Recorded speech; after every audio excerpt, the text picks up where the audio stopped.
ವಿದ್ಯುತ್ ಶಾಕ್ನಿಂದ ಮೂವರು ದಾರುಣವಾಗಿ ಸಾವನ್ನಪ್ಪಿರುವ ಘಟನೆ ಚಿಕ್ಕಮಗಳೂರು ಜಿಲ್ಲೆಯ ಮೂಡಿಗೆರೆ ತಾಲೂಕಿನ ಬನ್ಕಲ್ ಸಮೀಪದ ಬಿ ಹೊಸಹಳ್ಳಿಯಲ್ಲಿ ನಡೆದಿದೆ. ರಾಜು, ರಚನಾ, ಪಾರ್ವತಿ ಮೃತಪಟ್ಟವರು ಎಂದು ಗುರುತಿಸಲಾಗಿದೆ. ಗಣಪತಿ ವಿಗ್ರಹ ವಿಸರ್ಜಿಸಿ ಬರುವ ವೇಳೆ ಟ್ರ್ಯಾಕ್ಟರ್ನಲ್ಲಿದ್ದ ಪೆಂಡಾಲ್ಗೆ ವಿದ್ಯುತ್ ತಂತಿ ತಗುಲಿ ಅವಘಡ ಸಂಭವಿಸಿದೆ ಎಂದು ತಿಳಿದು ಬಂದಿದೆ.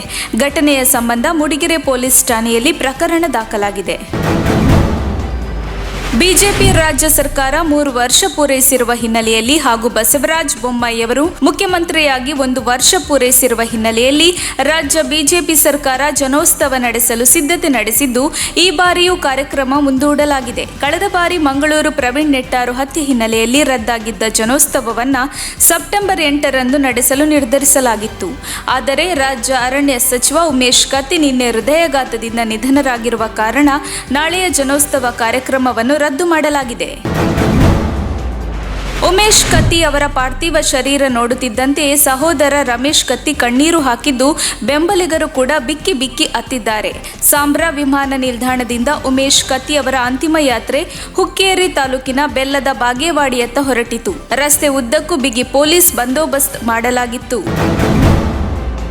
ನಮ್ಮ ಜೊತೆಗೆ ಆತ್ಮೀಯವಾದ ಸಂಬಂಧ ಇತ್ತು. ಉಮೇಶ್ ಕತ್ತಿ ಅವರದ್ದು ನೇರವಾಗಿ ಮಾತನಾಡುವಂತಹ ವ್ಯಕ್ತಿತ್ವ, ಮನಸ್ಸಿಗೆ ಬಂದಂತೆ ಸ್ಪಷ್ಟವಾಗಿ ಹೇಳುವಂತಹ ವ್ಯಕ್ತಿ ಎಂದು ಮಾಜಿ ಸಚಿವ ಜಗದೀಶ್ ಶೆಟ್ಟರ್ ಹೇಳಿದರು.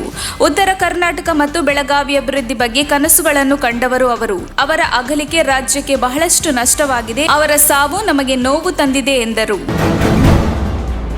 ಕೋಲಾರದಲ್ಲಿ ಕಳೆದ ಹಲವು ದಿನಗಳಿಂದ ನಿರಂತರವಾಗಿ ಸುರಿಯುತ್ತಿರುವ ಮಳೆಯಿಂದ ಸರ್ಕಾರಿ ಶಾಲೆಗಳ ಗೋಡೆಗಳು ಕುಸಿಯಲಾರಂಭಿಸಿದೆ.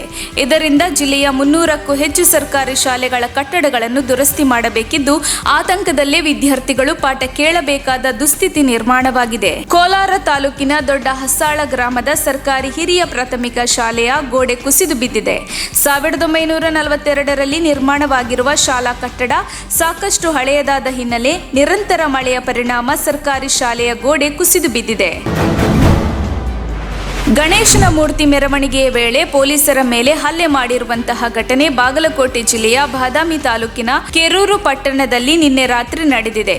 ಮೆರವಣಿಗೆಯ ವೇಳೆ ಸಿಪಿಐ 2 ಕಾನ್ಸ್ಟೇಬಲ್ಗಳ ಮೇಲೆ ಹಲ್ಲೆ ಮಾಡಿದ್ದು, ಕೆರೂರು ಠಾಣೆ ಕಾನ್ಸ್ಟೇಬಲ್ ಸುರೇಶ್, ರಮೇಶ್ ಮೇಲೆ ಹಲ್ಲೆ ಮಾಡಲಾಗಿದೆ. ಬೇಗ ಗಣೇಶ ಮೆರವಣಿಗೆ ಸಾಗಿಸಿ ಎಂದು ಹೇಳಿದ್ದಕ್ಕೆ ಪೊಲೀಸರ ಮೇಲೆ ಹಲ್ಲೆ ನಡೆಸಲಾಗಿದೆ. ಪ್ರವೀಣ್ ಕೊಲೆ ಕೇಸು ನೆಪದಲ್ಲಿ ಬಿಜೆಪಿ ಎನ್ಐಎಐಯನ್ನು ದುರ್ಬಳಕೆ ಮಾಡುತ್ತಿದೆ.